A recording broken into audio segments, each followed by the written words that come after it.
Hello guys, good morning. तो स्वागत है आपके चैनल हेड नोट्स मोटो पे। जैसे कि अंकित सर ने जो कि होमगार्ड के लिए प्रैक्टिस यूट्यूब पे करवाते हैं और हम उसका क्या करते हैं, फास्ट रिवीजन करवाते हैं 40 से 50 मिनट में। और अंकित सर ने यूपी होमगार्ड के लिए 100 बैच स्टार्ट कर दिया है। जिन भी भाई को लेना है ले सकता है, ठीक है। आइए हम क्लास को क्या करते हैं, स्टार्ट करते हैं।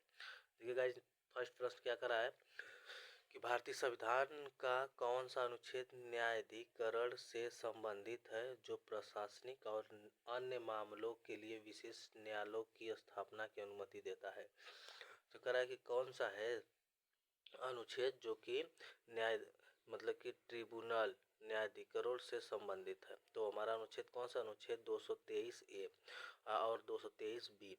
आर्टिकल 223 ए और आर्टिकल 223 बी हमारा किससे संबंधित है, हमारा न्याय मतलब ट्रिब्यूनल से संबंधित है ना, जो कि किससे होता है, 42 में भाग 14 ए में है, 323 ए 323 ए 323 बी में, ठीक है। नेक्स्ट में देखिए क्या कहा है कि विधि द्वारा स्थापित प्रक्रिया वाक्यांश में लिए अनुच्छेद 21 में उल्लंघन है, किस विधि के संविधान से लिया गया। तो विधि द्वारा स्थापित प्रक्रिया हमारा कहाँ से लिया गया, जापान से लिया गया। तो हमारा कहाँ से लिया गया, विधि द्वारा स्थापित प्रक्रिया कहाँ से लिया गया, हमारा जापान से लिया गया है।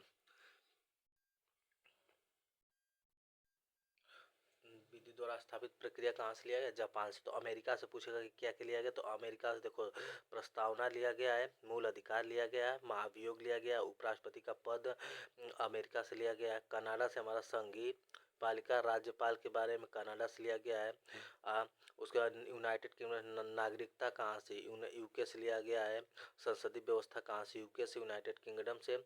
तो हमारा कहाँ से, नागरिकता संसदीय व्यवस्था। तो हमारा विधि द्वारा स्थापित प्रक्रिया जापान से लिया गया है, ठीक है। नेक्स्ट पॉइंट देखते हैं। भारतीय संविधान में कैबिनेट मिशन का उल्लेख, कैबिनेट शब्द का उल्लेख कितनी बार हुआ है। तो जो कैबिनेट शब्द है ना तो कैबिनेट शब्द भारतीय संविधान में कितनी बार उल्लेख हुआ है, तो केवल एक बार उपलब्ध है। कितने बार, एक बार। कितना, 44वां संविधान सौ 1978 के तहत। आप लोग बताते 4 4 8 है, तो 8 में देख लो 1978 हो जाएगा, ठीक है। 42वां संविधान सौ 1976, 4 2 6 1976।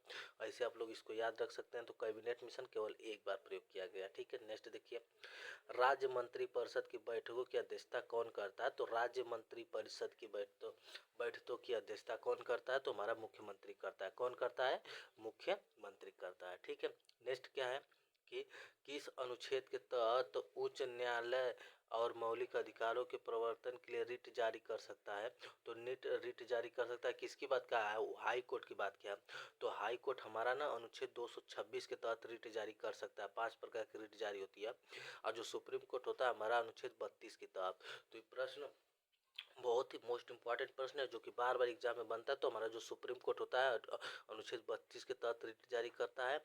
हमारा जो हाई कोर्ट होता है अनुच्छेद 226 के तहत रिट जारी करता है। रिट 5 प्रकार होते हैं, बंदी, प्रत्यक्षकर, परमादेश, प्रतिषेध, प्रत्यक्षण, और उसके बाद क्या है कि अधिकार परीक्षा। फिर नेक्स्ट क्या है कि किस संवैधानिक संशोधन द्वारा मतदान की आयु 21 वर्ष से घटाकर 18 वर्ष कर दी गई थी। तो 21 वर्ष से घटाकर 18 वर्ष कर दी गई थी ना, हमारा 61वां संविधान संशोधन द्वारा। 61वां संविधान संशोधन द्वारा आयु 21 वर्ष से घटाकर 18 वर्ष कर दी गई थी, ठीक है। जो कि उसके बाद देखो 42वां संविधान संशोधन 1906 मतलब कि 76 में हुआ था। तो भाग 4 में मूल कर्तव्य को जोड़ा गया था, जो कि आर्टिकल 51 ए में है। मूल कर्तव्य को भाग 4 के द्वारा, इसको क्या कहते हैं, 42वां संविधान संशोधन को हम क्या कहते हैं, लघु संविधान भी कहते हैं। क्या कहते हैं, लघु संविधान भी कहते हैं। अब प्रस्तावना में 3 शब्द जोड़ा गया था। 42वां संविधान संशोधन 1976 के तहत प्रस्तावना में हमारा 3 शब्द जोड़ा गया था, समाजवादी, पंथ निरपेक्ष, अखंडता। तो तो पूछेगा हमारा एग्जाम में पेपर में कि समाजवादी, पंथ निरपेक्ष, अखंडता शब्द किन किन संशोधन द्वारा जोड़ा गया है। तो हमारा 42वां संविधान संशोधन 1976 के तहत जोड़ा गया है ना। फिर उसके बाद हमारा 52वां संविधान संशोधन 1985 में दल बदल के आधार पर अयोग्य दल बदल के बारे में बताया गया है, ठीक है। नेक्स्ट देखिए क्या कहा है कि कोई व्यक्ति विधायिका का सदस्य न होते हुए भी अधिकतम कितनी अवधि के लिए मंत्री पद पर रह सकता है। तो देखो कोई व्यक्ति है जो विधायिका का क्या सदस्य नहीं है, मतलब क्या है ना कि वो विधायिका का सदस्य नहीं है, मिनिस्टर ना है Magister without being a member of the legislature. तो लेजिस्लेटर क्या है उसका वो क्या है मेंबर नहीं है, उसके बाद भी वो कितने अवधि तक वो मंत्री पद पर रह सकता है, तो 6 माह तक रह सकता है। कितने? 6 माह तक, 6 माह तक रह सकता है। ठीक है, फिर देखिए क्या दिया, निम्नलिखित में से कौन सा एकमात्र केंद्र शासित प्रदेश है जिसका अपना स्वयं का उच्च न्यायालय है ना?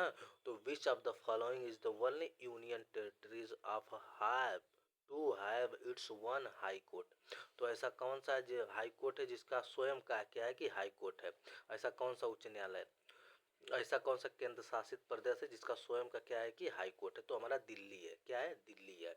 पुडुचेरी का तमिलनाडु में है, चंडीगढ़ का क्या पंजाब हरियाणा चंडीगढ़ में, जम्मू कश्मीर का लद्दाख में है, लेकिन दिल्ली के कहाँ है? दिल्ली में। नेक्स्ट प्रश्न देखिए, भारत में न्यायिक पूर्वालोकन की शक्ति किस किसमें निहित है? तो भारत में न्यायिक पूर्वालोकन की शक्ति किसमें है? सर्वोच्च न्यायालय और उच्च न्यायालय दोनों में। सर्वोच्च न्यायालय और उच्च न्यायालय दोनों में। भारत में न्यायिक पूर्वालोकन की शक्ति किसमें? सर्वोच्च न्यायालय उच्च न्यायालय दोनों में।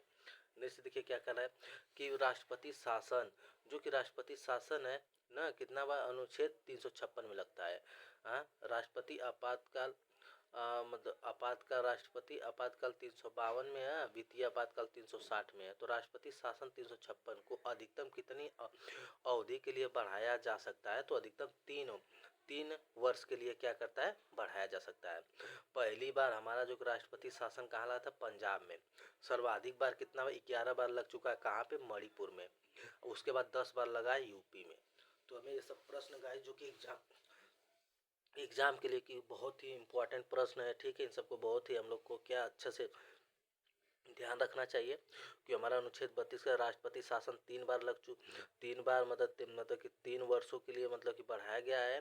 और राष्ट्रपति शासन भी 3 बार 3 बार नहीं, कितना बार लगा? तो सबसे सर्वाधिक बार मणिपुर में लगा है, यूपी में 10 बार लगा है, पहली बार पंजाब में लड़ा था। तो यही पूछता है कि राष्ट्रपति शासन जो होता है अनुच्छेद 356 के तहत पहली बार किस राज्य में लगा था? तो पंजाब में। ठीक है, नेक्स्ट देखिए क्या कर रहा है कि भारतीय संविधान की 8वीं अनुसूची किससे संबंधित है? तो 8वीं अनुसूची हमारा किससे? भाषा से संबंधित है। किससे मान्यता मिली है? 22 भाषाओं को भाषा संबंधित है। दल बदल हमारी 10वीं अनुसूची है। शपथ क्या? तीसरी अनुसूची है। केंद्र और राज्य के बीच शक्ति का शक्ति से 7वीं, तो 7वीं अनुसूची में बताए थे।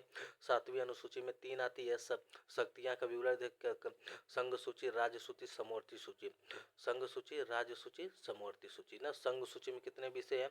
100 विषय। राज्य सूची में 61 है, समवर्ती सूची में 52 विषय हैं। ठीक है, तो हमें और उसके बाद क्या ना 22 मतलब कि मूल संविधान में 14 भाषा थी, वर्तमान में 22 भाषा है। ठीक है, उसके बाद नेक्स्ट देखिए क्या है, राज्य के नीति निर्देशक डीपीएसपी के अवधारणा कहाँ से लिया गया? किस देश से लिया गया? तो आयरलैंड से हमारा लिया गया। डीपीएसपी कहाँ से लिया गया? आयरलैंड से। भाग 4 में आर्टिकल 36 से 51 तक है। ठीक है, फिर का राज्यपाल के वेतन भत्ते और विशेषाधिकार कौन निर्धारित करता है? और राज्यपाल के वेतन भत्ते और विशेषाधिकार कौन? संसद नियुक्त करता है। कौन करता है? संसद निर्धारित करता है। ठीक है ना। राष्ट्रपति राष्ट्रपति की नियुक्ति आर्टिकल 356। फिर जनहित याचिका जिसको पीआईएल बोलते हैं, जिसको पब्लिक इंटरेस्ट लिटिगेशन बोलते हैं, तो पीआईएल की अवधारणा का जन्म किस देश से हुआ? तो पीआईएल की जो कि जनहित याचिका हमारा कहाँ से? United state of America. तो कहाँ से? अमेरिका से। तो पीआईएल जो कि जनहित याचिका की अवधारणा कहाँ से? हमारा अमेरिका से है। भारत में चलो उसको रहने दो। ठीक है, मोस्ट इम्पोर्टेंट की कोई जरूरत नहीं। देखो राष्ट्रपति राष्ट्रपति आपातकाल आपातकाल है ना, राष्ट्रपति आपातकाल हमारा 352 में है। ठीक है, और उसका राष्ट्रपति शासन हमारा 356 में है। अब वित्तीय आपातकाल हमारा किस में? 360 में है। ये आप लोग को हमें याद रखना है। ठीक है, तो राष्ट्रपति आपातकाल की घोषणा के समय अनुच्छेद 29 में निम्नलिखित मौलिक अधिकार के किस आधार स्वयं निलंबित हो जाता है? तो कौन सा अधिकार निश्चित करते हुए? युद्ध या बाहरी आक्रमण। देखो आर्टिकल 20 और 21 को छोड़कर सभी अधिकार क्या है कि सभी अनुच्छेद क्या होते हैं कि निलंबित हो जाते हैं। ठीक है, नेक्स्ट क्या दिया है कि राष्ट्रीय विकास परिषद एनडीसी का अध्यक्ष कौन होता है? तो एनडीसी का अध्यक्ष कौन होता है? प्रधानमंत्री होता है। कौन होता है? राष्ट्रीय विकास परिषद एनडीसी का अध्यक्ष कौन होता है? देखो ऐसे ही होमगार्ड में पेपर आएगा, सर ने 100% डेली करवाते हैं और जो कि अच्छा है, एग्जाम के लिए बहुत ही बेस्ट है, बहुत ही मोस्ट इंपॉर्टेंट है। तो राष्ट्रीय विकास परिषद एनडीसी का अध्यक्ष कौन होता है? प्रधानमंत्री होता है। राष्ट्रीय विकास परिषद एनडीसी का अध्यक्ष कौन होता है? प्रधानमंत्री होता है। 6 अगस्त 1952 को पंचवर्षीय योजना का अनुमोदन करना। ठीक है, फिर नेक्स्ट देखिए क्या कहा है कि भारतीय संविधान का कौन सा अनुच्छेद यह सुनिश्चित करता है कि मौलिक अधिकारों से असंगत सभी कानून शून्य होंगे? भारतीय संविधान का कौन सा अनुच्छेद यह सुनिश्चित करता है कि मौलिक अधिकारों से असंगत सभी कानून शून्य होंगे? तो हमारा अनुच्छेद कौन है? 13 है, अनुच्छेद 13। अनुच्छेद 12 क्या? राज्य की परिभाषा। क्या राज्य की परिभाषा बना? विधि के समझ क्षमता आर्टिकल 14 में है। 15 में कहा है कि जानते ना, 15 में क्या? SC ST में मतलब कि SC ST के जन्म जात पे कोई विरोध नहीं होगा। ठीक है, लिंग लिंग जन्म जात पे। ठीक है, ठीक है। भारत के राष्ट्रपति को पद की शपथ कौन दिलाता है? तो भारत के राष्ट्रपति की पद की शपथ कौन दिलाता है? तो भारत के चीफ मिनिस्टर CGI। तो कौन होता है? Chief minister of India. Article 60 में शपथ की, भारत के राष्ट्रपति को शपथ की अवधारणा अनुच्छेद 60 में है। तो भारत के राष्ट्रपति को पद की अवधारणा कौन दिलाता है? भारत के मुख्य न्यायाधीश। ठीक है, ये हम लोग को क्या है कि याद रखना है। ठीक है, दल बदल विरोधी का 10वीं अनुसूची के तहत संसद सदस्य की अयोग्यता पर अंतिम निर्णय कौन लेता है?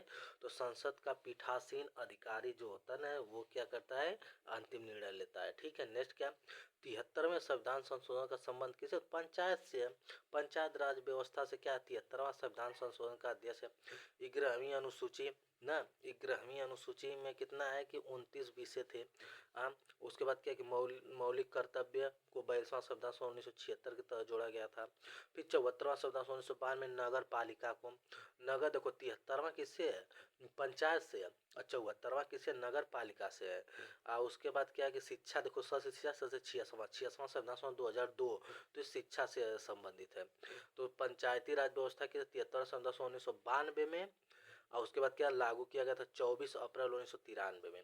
इसलिए 24 अप्रैल को हम क्या मनाते हैं? पंचायती राज दिवस मनाते हैं। 24 अप्रैल को पंचायती राज दिवस मनाते हैं, 24 अप्रैल 1993 को। ठीक है, नेक्स्ट देखिए क्या करा है। हड़प्पा सभ्यता का वह कौन सा स्थल है जो जल संचय और प्रबंधन की पूर्ण प्रणाली के लिए जाना जाता है? तो धौलावीरा।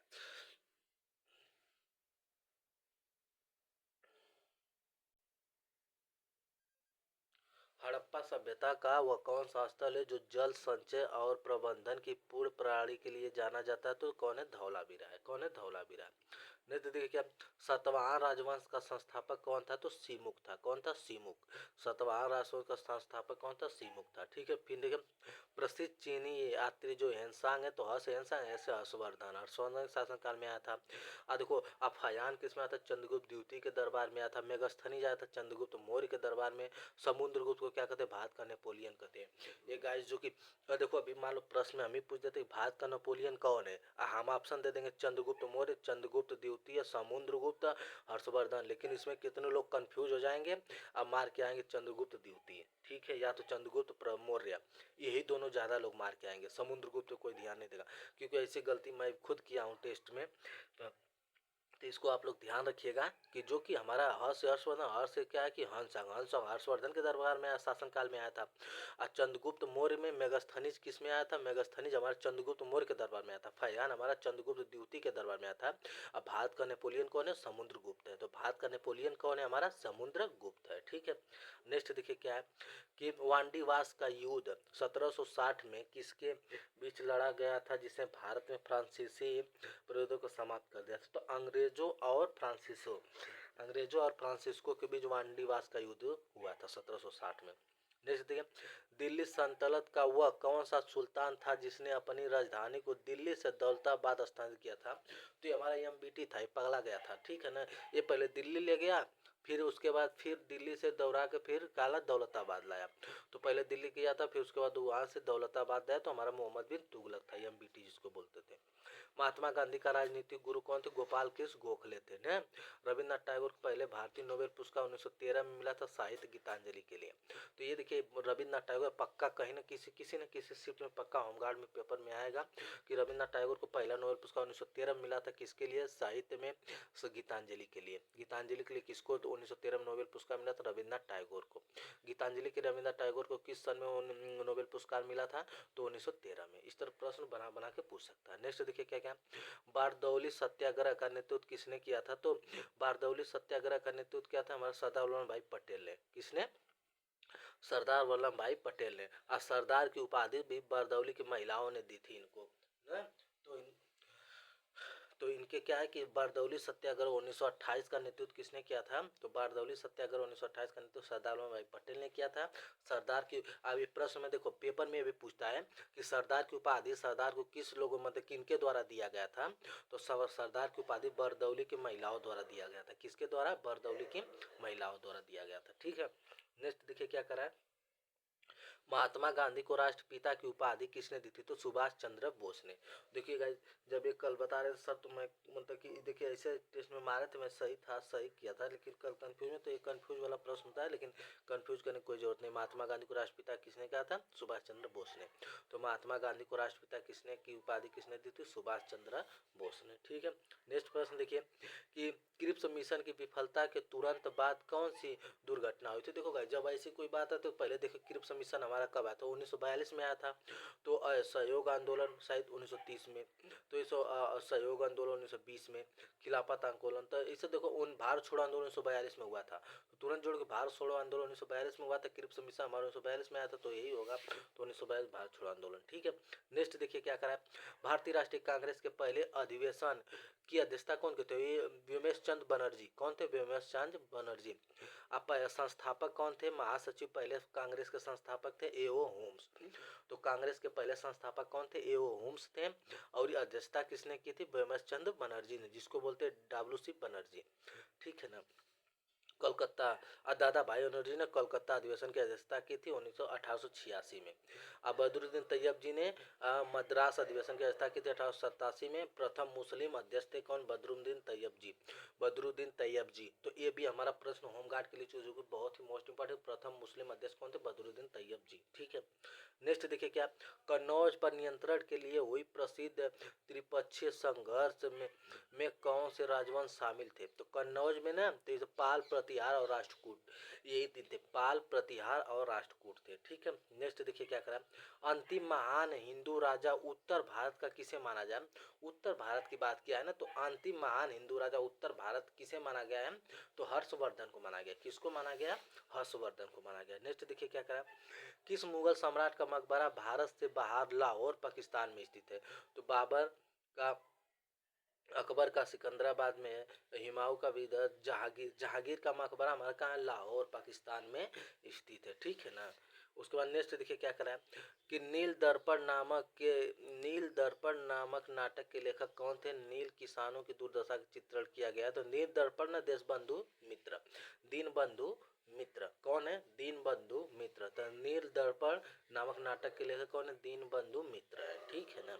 फिर नेक्स्ट देखिए क्या कहा, प्रसिद्ध गोलकुंडा किला किस राजवंश से जुड़ा था? तो प्रसिद्ध गोलकुंडा किला किस राजवंश से जुड़ा था? तो कुतुब शाही। किससे? कुतुब शाही। मिट्टी का किला निर्माण काकतीय वंश द्वारा किया गया था। गोलकुंडा का निर्माण, तो गोलकुंडा किला का निर्माण काकतीय वंश द्वारा किया गया था। मिट्टी का किला था, किसके राजवंश से जुड़ा हुआ था? तो कुतुब शाही के राजवंश से क्या हुआ? जुड़ा गया था। ठीक है, नहीं देखिए एलोरा में प्रसिद्ध कैलाश मंदिर पर निर्माण किस राजवंश ने करवाया था? तो राष्ट्रकूट ने। तो राष्ट्रकूट द्वारा कृष्ण कृष्ण प्रथम थे। तो हमारा राष्ट्रकूट द्वारा क्या हो कि एलोरा में प्रसिद्ध कैलाश मंदिर का निर्माण कराया गया था। ठीक है, नेक्स्ट देखिएगा क्या है कि सेवा काल में हत्या किए गए भारत के एकमात्र वायसराय कौन थे? जिसका मतलब सेवा काल के समय हत्या कर दिया गया था, तो वो हमारा लॉर्ड मेयो था। लॉर्ड मेयो को शेर अली अफरीदी द्वारा कैदी मतलब इनको हत्या कर दिया गया था। ठीक है, अंडमान जेल में निरीक्षण के दौरान अंडमान जेल में निरीक्षण कर रहे थे, तभी लॉर्ड मेयो को शेर अली अफरीदी द्वारा किया गया हत्या कर दिया गया था लॉर्ड मेयो का। फिर देखिए क्या है, सिंधु घाटी सभ्यता का विशाल स्नानागार किस स्थल से जुड़ा हुआ है? तो मोहनजोदड़ो से। किस स्थल से प्राप्त हुआ है? जो तो हमारा विशाल स्नाना ग्रेट बौद्ध कहाँ से हमारा प्राप्त हुआ? तो मोहनजोदड़ो से। कहाँ से? मोहनजोदड़ो से। नेक्स्ट देखिए क्या है, गदर पार्टी की स्थापना 1913 में किस देश में हुई थी? तो कहाँ? San Francisco, USA. तो हमारा लाला हरदयाल उसके बाद मोहन दास भखना ने के द्वारा सैन फ्रांसिस्को कहाँ? अमेरिका में, संयुक्त राज्य अमेरिका में किया गया था। ठीक है, नेक्स्ट प्रश्न देखिए क्या करा, विजयनगर साम्राज्य का सबसे महान शासक किसे माना जाता है? तो विजयनगर साम्राज्य का सबसे महान शासक कृष्णदेव राय को। किसको माना गया है? विजयनगर साम्राज्य का सबसे महान शासक किसे माना गया है? किसे माना जाता है? कृष्णदेव राय को। कृष्णदेव राय को। फिर देखिए, हिमालय का वह भाग जो चिस्ता और दिहात नदियों के बीच स्थित होता है के नाम से जाता है? तो असम हिमालय। असम हिमालय क्या हमारा? असम हिमालय कहाँ है हमारा? चिस्ता और दिहांत नदियों के बीच होता है। देखो गाइस, ये बहुत ही मोस्ट इंपॉर्टेंट प्रश्न है कि हिमालय का वह भाग जो जो तिस्ता और दिहांत नदियों के बीच में है, तो कहाँ है? हमारा असम हिमालय है ना। अब देखो पंजाब हिमालय में क्या है? देखो सिंधु से स्टार्ट, सिंधु और सतलज के बीच हमारा क्या है? पंजाब हिमालय। पंजाब हिमालय, पंजाब हिमालय सिंधु और सतलज के बीच। और सतलज और काली के बीच क से काली, क से कुमाऊं हिमालय। और काली और तीस्ता के बीच नेपाल हिमालय। और उसके बाद क्या है कि नेपाल हिमालय, तीस्ता और दिहांग के बीच असम हिमालय। तो गाइस ये क्या है, बहुत ही मोस्ट इंपॉर्टेंट प्रश्न है। ठीक है,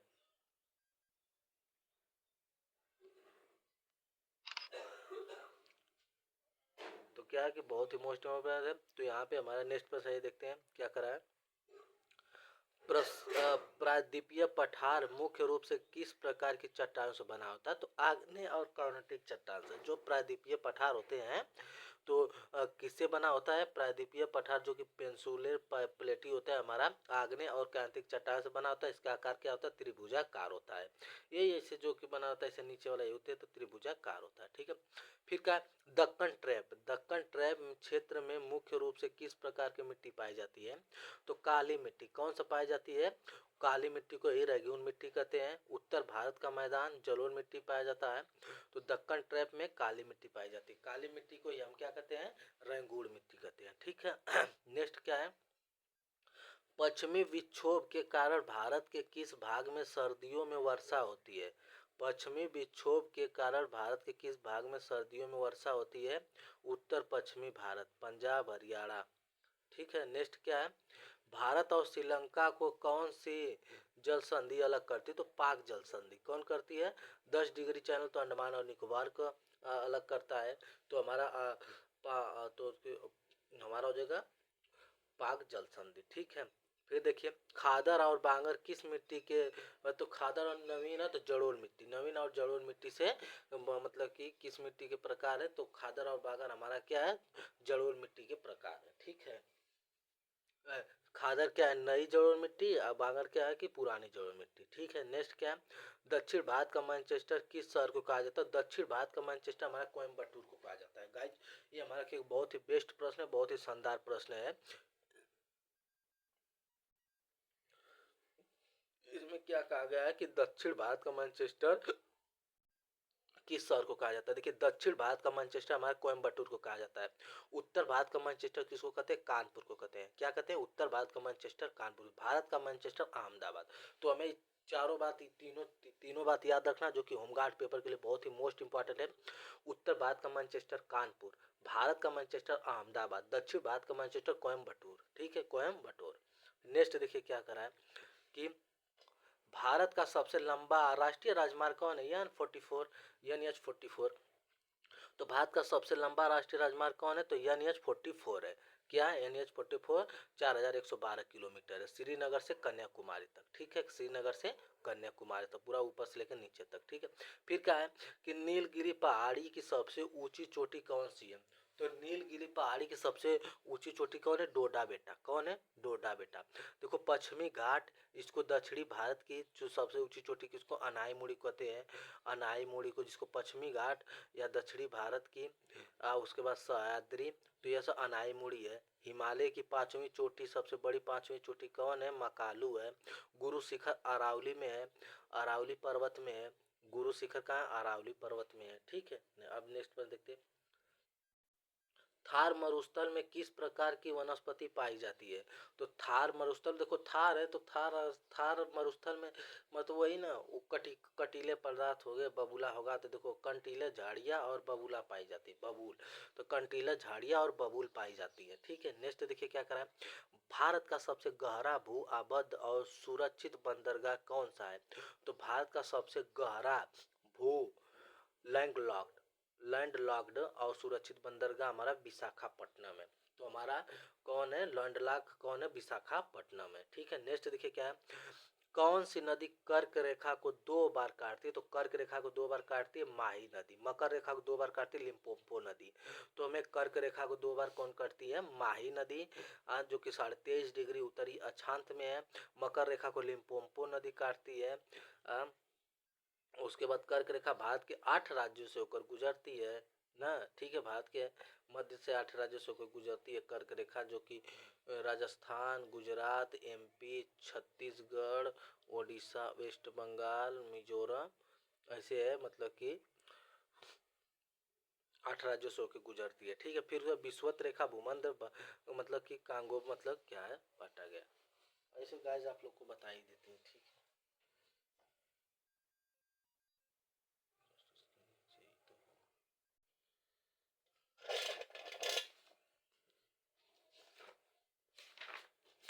प्रश्न आया है तो उसको हम लोग बताते चलें तो याद रहे।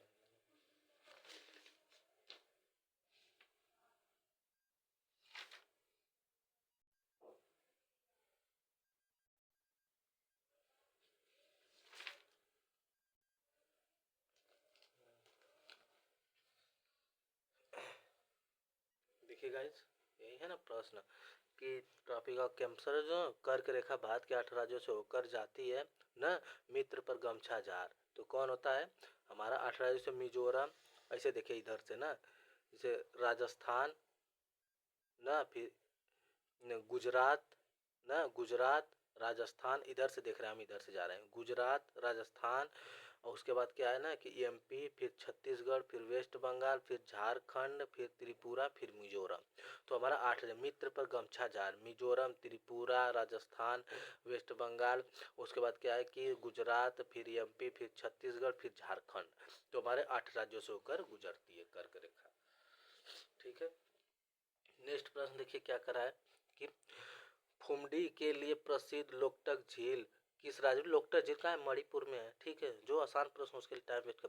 लाल मिट्टी का रंग लाल होने का कारण क्या? तो लव ऑक्साइड के कारण है, लव ऑक्साइड की उपस्थिति के कारण है। भारत का सबसे ऊंचा बांध कौन से? टिहरी बांध है। भारत का सबसे ऊंचा बांध कौन है? टिहरी बांध है। भारत का सबसे ऊंचा बांध कौन है? टिहरी बांध है। कौन है? भारत का सबसे ऊंचा बांध टिहरी बांध है।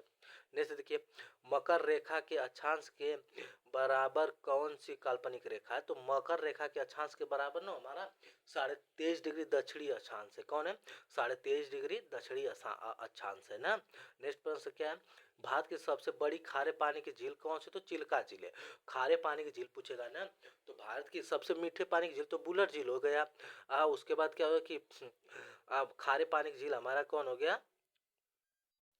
हमारा चिल्का झील हो गया। ठीक है, तो खारे पानी की झील हमारा कौन है? चिल्का झील है। ठीक है, नेक्स्ट पॉइंट देखिए गाइस क्या करें कि भारत मानक रेखा जो कि इंडियन स्टैंडर्ड टाइम होती है, ग्रीनविच टाइम जिसको बोलते हैं, जीएमटी से कितने घंटे आगे? तो 5.5 घंटे आगे। कुल मिला के 82.5 डिग्री होता है ना। 1 मिनट में 1 डिग्री में 4 मिनट होता है, तो 82.5 में 4 से गुणा करेंगे तो 330 मिनट आएगा। 330 मिनट आएगा, तो उसको हम देंगे 5.5 घंटा। क्या होता है? 5.5 घंटा आगे होती है जीएमटी से हमारा IST लाइन जो होती है। देखिए क्या करें, कौन सा भारतीय राज्य सबसे अधिक समुद्री बंदरगाहों की संख्या रखता है? कौन सा भारतीय राज्य सबसे अधिक समुद्री बंदरगाहों की संख्या रखता है? तो हमारा महाराष्ट्र है। महाराष्ट्र मुंबई क्या है कि सबसे अधिक क्या है कि बंदरगाह है। मुंबई महाराष्ट्र में क्या हमारा सबसे अधिक बंदरगाह है। दूसरा का क्या है, गुजरात है। ठीक है, नेक्स्ट देखिए क्या है, मानसून शब्द किस भाषा से लिया गया, तो मानसून शब्द अरबी भाषा मानसूनी से लिया गया। तो मानसून शब्द अरबी भाषा मानसून से लिया गया, तो अरबी हो जाएगा। ठीक है, फिर क्या है, फेरा फेमा, यहाँ से हमारा क्या इकोनॉमी आ गया। इकोनॉमी तो गाइस मेरा अभी कंप्लीट नहीं है सिलेबस, ठीक है, लेकिन सर के द्वारा जितनी भी बातें बताई जाती है वो मैं पूरा सोचते हैं कि पूरे बातें आप लोग को वहाँ पे मतलब कि यहाँ पे शेयर करूँ। ठीक है, फेमा का पूर्ण रूप क्या होता है, जिसमें फेरा का स्थान लिया। तो देखो फेमा जो होता है ना हमारा फॉरेन एक्सचेंज मैनेजमेंट एक्ट होता है। और उसके बाद फेरा क्या होता था ना कि फॉरेन एक्सचेंज रेगुलेशन एक्ट होता है। तो हमारा क्या होता, पहले था पहले फेरा था, फॉरेन एक्सचेंज रेगुलेशन एक्ट था, अब बाद में फेमा हो गया, फॉरेन एक्सचेंज मैनेजमेंट एक्ट हो गया। ठीक है, नेक्स्ट क्या है, किस समिति की सिफारिश पर नाबार्ड, देखो नाबार्ड शिवरामन समिति पे ना, नाबार्ड की स्थापना 1982 में शिवरामन समिति से 12 जुलाई 1982 को किया गया था। तो नाबार्ड की स्थापना हमारा शिवरामन समिति 12 जुलाई 1982 पे किया गया था, छठवीं पंचवर्षीय योजना के समय। उस समय मुख्यालय कहाँ है, नाबार्ड का मुंबई में है। नाबार्ड का मुख्यालय कहाँ है, मुंबई में है।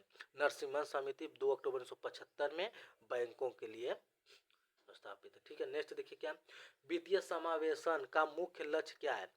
वित्तीय समावेशन का मुख्य लक्ष्य क्या, हमारा वंचित और निम्न आय वर्ग को वित्तीय सेवा तक पहुंचाना है, प्रदान करना। ठीक है, फिर देखिए अर्थव्यवस्था में भीड़, जो क्राउडिंग आउट की घटना मुख्य कारण क्या होती है। तो क्राउडिंग आउट की जो घटना होती है मुख्य कारण क्या होता है, सरकारी उधार और खर्च में वृद्धि। सरकारी उधार और खर्च में वृद्धि को क्या कहते हैं हम, भीड़, क्राउडिंग आउट कहते हैं। ठीक है, गर्म धन, गर्म धन शब्द का क्या अर्थ है, हॉट मनी। हॉट मनी क्या होता है, हॉट मनी वो है ना जो कल्पान अल्पकालीन लाभ के लिए तेजी और अस्थिर रूप से स्थानांतरित होने वाली पूंजी। अल्पकालीन लाभ के लिए तेजी से और अस्थिर रूप से स्थानांतरित होने वाली पूंजी को हम क्या कहते हैं, गर्म धन कहते हैं। ठीक है, भारत में थोक मूल्य सूचकांक WPI का मुख्य घटक क्या है। भारत में थोक मूल्य सूचकांक WPI का मुख्य घटक क्या है, थोक वस्तुओं की कीमत में होने वाले उतार चढ़ाव को प्रदर्शित करता है ना। फिर नेक्स्ट देखिए क्या है, केवल वस्तुएं, देखो थोक वस्तुएं मूल्यांकन का ना क्या होता है, केवल वस्तुओं के बारे में ही बताया, केवल वस्तुओं के बारे में। ठीक है, दोनों नहीं होगा। ठीक है, फिर भारतीय अर्थव्यवस्था में द्वितीयक क्षेत्र के रूप में किसे माना जाता है। द्वितीयक देखो पहले जो हम लोग प्रकृति से प्राप्त करते हैं उसे प्राथमिक क्षेत्र होता है। उसके बाद जो कि जो इंडस्ट्रीज होते हैं, जो उद्योग होते हैं ना, उसमें क्या है कि हमारा वो मतलब उद्योग हमारा क्या तो द्वितीयक में आते हैं। और तृतीयक में हमारे आते हैं ना कि जो मतलब कि तृतीयक क्षेत्र में जैसे कि परिवहन हो गया, शिक्षा हो गया, हॉस्पिटल हो गया, तो बड़े बड़े उद्योग क्या तृतीय में आ गए। तो हमारा देख कृषि और संबंधित प्रथम हो गया विनिर्माण और निर्माण, मैन्युफैक्चरिंग एंड कंस्ट्रक्शन। तो हमारा ये किस में आएगा, मैन्युफैक्चरिंग कंस्ट्रक्शन, और किस में आएगा हमारा, ये हमारा द्वितीय क्षेत्र में आ जाएगा। परिवहन और संचार, हॉस्पिटल, शिक्षा, स्वास्थ्य समाज तृतीय में आ जाएगा। तो हमारा द्वितीय में ऑप्शन नंबर बी हो जाएगा। ठीक है, नेक्स्ट देखिए क्या करा कि भारत में सकल घरेलू उत्पाद GDP की गणना करने वाली मुख्य एजेंसी कौन सी है। तो भारत में सकल घरेलू उत्पाद GDP की गणना करने वाली मुख्य एजेंसी कौन सी, तो राष्ट्रीय सांख्यिकी कार्यालय NSO जिसको बोलते हैं, राष्ट्रीय सांख्यिकी कार्यालय जिसको NSO बोलते हैं। ठीक है, फिर देखिए नेक्स्ट क्या कह रहा है, REIT मतलब इसको बोलते हैं रियल इस्टेट इस्टेटमेंट ट्रस्ट का प्राथमिक उद्देश्य क्या है। तो प्राथमिक तो क्या, रियल इस्टेट में छोटे निवेशकों के लिए निवेश को आसान बनाना। ठीक है, ये हमारा क्या होता है, REITS। फिर ब्रैड बैंक, क्या लिखा है, बैड बैंक शब्द किससे संबंधित है। बैड देखो ऐसे बैड बैंक मतलब कि पूरा बैंक, तो ऐसे क्या होता है, गैर निष्पादित, गैर काम कोई होगा तो क्या होगा, बैड ही ना होगा। तो गैर वाले काम जो होंगे तो क्या के गैर निष्पादित परिसंपत्तियों का प्रबंधन और समाधान हमारा क्या कहलाता है, बैड बैंक कहलाता है। ठीक है, फिर देखो भारत में कौन सा कर केंद्र सरकार द्वारा लगाया और एकत्र किया जाता है लेकिन इसकी आय राज्यों के साथ साझा की जाती है। तो कौन होता है, निगम कर होता है। कौन होता है, और आयकर होता है, corporate tax and corporate tax and income tax. ठीक है, फिर चालू खाता घाटा में अक्षर सी का क्या अर्थ होता है? तो सी क्या होता है हमारा? चालू, मतलब देखो चालू क्या, चालू का मतलब करंट, करंट का बात है चालू है, तो करंट सी ए डी का क्या होता है? करेंट अकाउंट डिफिसिट होता है। क्या होता है? Deficit. C A D current account deficit होता है, तो हमारा चालू खाता का हो जाएगा, करेंट हो जाएगा, चालू हो जाएगा। ठीक है, नेक्स्ट देखिए क्या है, भारतीय योजना में समावेशी विकास इंक्लूसिव ग्रोथ की अवधारणा किस बात पर जोर देती है? तो विकास के लाभों में सभी वर्गों के लिए समान अवसर और भागीदारी। ठीक है, नेक्स्ट देखिए क्या करें, भारत में बीमा क्षेत्र को विनियमित करने वाली सर्वोच्च संस्था कौन सी है?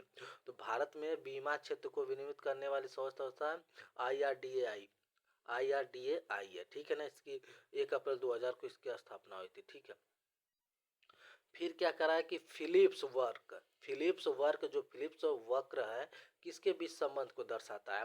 तो बेरोजगारी और मुद्रास्फीति। तो बेरोजगारी जो हमारा फिलिप्स वक्र है, तो हमारा जो फिलिप्स कर है ना गाइस, 20 प्रश्न और बचे हैं, 20-25। ठीक है ना, तो हमारा फिलिप्स कर जो है ना, फिलिप्स वक्र ना किसके बीच को संबंध को दर्शाता है हमारा?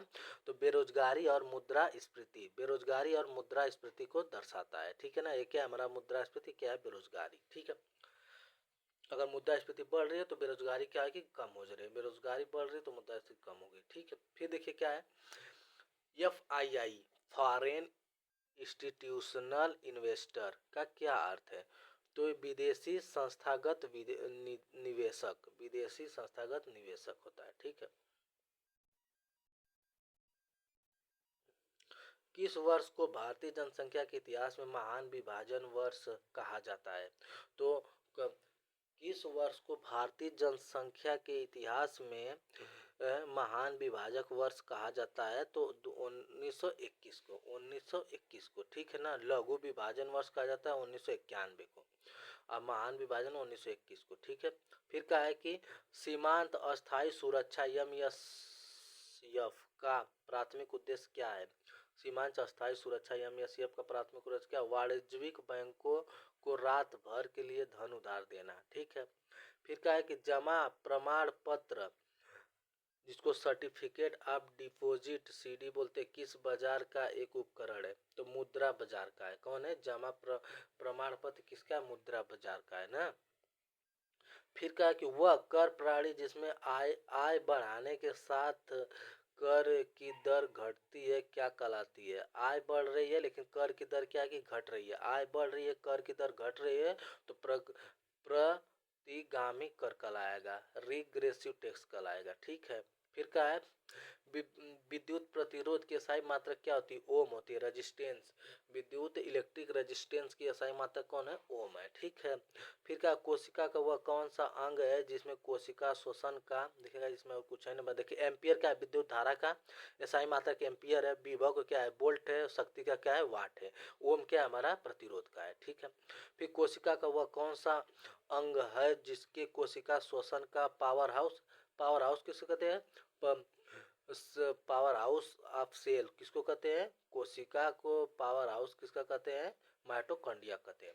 तो माइटोकॉन्ड्रिया को हम क्या कहते हैं? कोशिका का पावर हाउस कहते हैं। इस तरह कोशिका का पावर हाउस कॉन्ड्रिया कहते हैं। कोशिका का प्रोटीन कारखाना किसको? राइबोसोम्स है। ठीक है ना, प्रोटीन फैक्ट्री राइबोसोम को कहते हैं, कल ही बताए थे आप लोग को।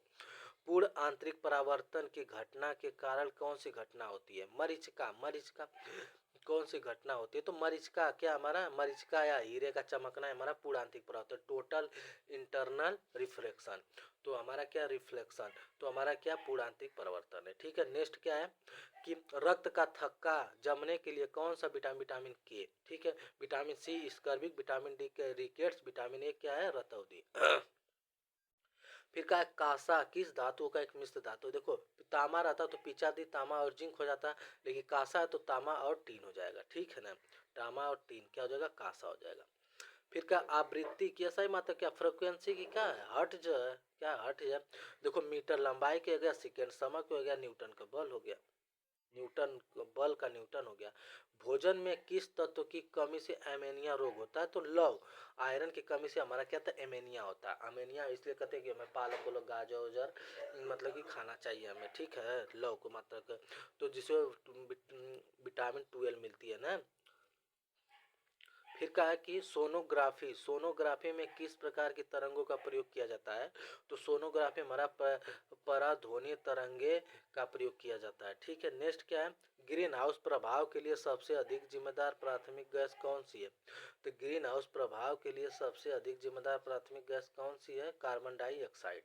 कौन है? कार्बन डाइऑक्साइड है ना। फिर नेक्स्ट देखिए क्या कि वह प्रक्रिया जिसके द्वारा पौधे प्रकाश ऊर्जा को रासायनिक ऊर्जा में परिवर्तन कर देता है। देखो प्रकाश ऊर्जा है और रासायनिक ऊर्जा में जा रहा है तो प्रकाश संश्लेषण हो जाएगा।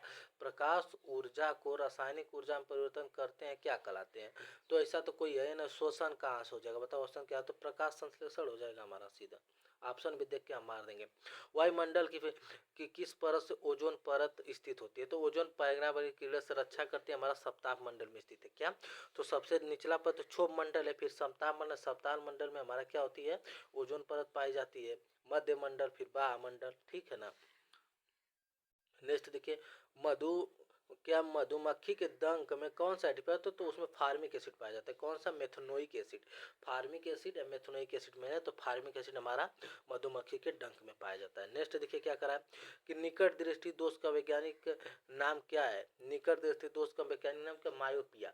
मायोपिया निकट दृष्टि दोष मतलब कि मायोपिया। और उसके बाद क्या है कि दूर दृष्टि दोष के लिए क्या है? Hyper hypermetropia. तो देखो दूर दूर दृष्टि से क्या है कि तो दूर दृष्टि के लिए थोड़ा दूर में लिखा गया है तो हाइपर मेट्रोपिया। हाइपर मेट्रोपिया मतलब कि दूर में लिखल गया, दूर दृष्टि से। और निकट में थोड़ा निकट में ही काम चल जैसे कि मायोपिया। तो मायोपिया हमारा निकट दृष्टि दोष के लिए हो गया और दूर के लिए थोड़ा दूर से तो हाइपर। हाइपर मतलब देखो दूर, मेट्रोपिया, हाइपर मेट्रोपिया। देखिए हो गया। फिर नेक्स्ट देखिए, किस रासायनिक यौगिक को सूखी ड्राई आइस कहा जाता है? ड्राई आइस होंगे ठोस कार्बन डाइऑक्साइड को। ठोस कार्बन डाइऑक्साइड को हम क्या कहते हैं? ठोस कार्बन डाइऑक्साइड को हम क्या कहते हैं? ड्राई आइस कहते हैं। क्या कहते हैं? ठोस कार्बन डाइऑक्साइड को क्या कहते हैं? ड्राई आइस कहते हैं। पौधे का कौन सा भाग मुख्य रूप से जल अवशोषण के लिए जिम्मेदार होता है? तो जड़ अवशोषण के लिए जो जड़ें होती है, जड़ अवशोषण के जड़ें विशेष रूप से मूल होती है, मूल रोम होती है। ये देखिए क्या, श्वेत रक्त कणिका डब्ल्यूबीसी का प्राथमिक कार्य क्या है? तो उसका प्राथमिक कार्य क्या? संक्रमण से लड़ना और प्रतिरक्षा प्रदान करना। क्या होता है हमारा? संक्रमण से लड़ता है डब्ल्यूबीसी और हमें क्या करते हैं? प्रतिरक्षा प्रदान करता है। ठीक है ना। अनुवंशिकी का जनक कौन है? ग्रेगर जान मेंडल। ठीक है ना, जेनेटिक के ग्रेगर जान मेंडल। ठीक है ना। फिर कम 0 सेंटीग्रेड पर हवा में ध्वनि की गति कितनी होती है? देखिए गाइस, बहुत ही बेस्ट और बहुत ही इंपॉर्टेंट प्रश्न है कि 0 सेंटीग्रेड पर हवा में ध्वनि की गति कितनी होती है? तो लगभग 131 मीटर प्रति सेकेंड। 131 मीटर प्रति सेकेंड होती है। ठीक है। नेक्स्ट देखिए क्या, कौन सी धातु कमरे के ताप पर तरल अवस्था में होती है? तो मरकरी होती है, पारा जिसको बोलते हैं, तरल अवस्था में होती है। ठीक है। ये सब होमगार्ड के लिए बहुत ही बढ़िया प्रश्न है। ठीक है, जो कि बार बार एग्जाम में आते भी हैं। प्राकृतिक चट्टान का सिद्धांत किसने दिया था? तो जो नेचुरल चयन है ना, चयन है ना, प्राकृतिक चयन, नेचुरल सिलेक्शन का सिद्धांत किसने दिया था? तो चार्ल्स डार्विन ने। तो नेचुरल चयन जिसको नेचुरल सिलेक्शन भी बोलते हैं तो उसका सिद्धांत चार्ल्स डार्विन ने दिया था। तो गाइस यहाँ पे हम अपने क्या किए, पूरे 100% 100 प्रश्न जो कि कंप्लीट करा दिए। तो ओके गाइस, थैंक यू।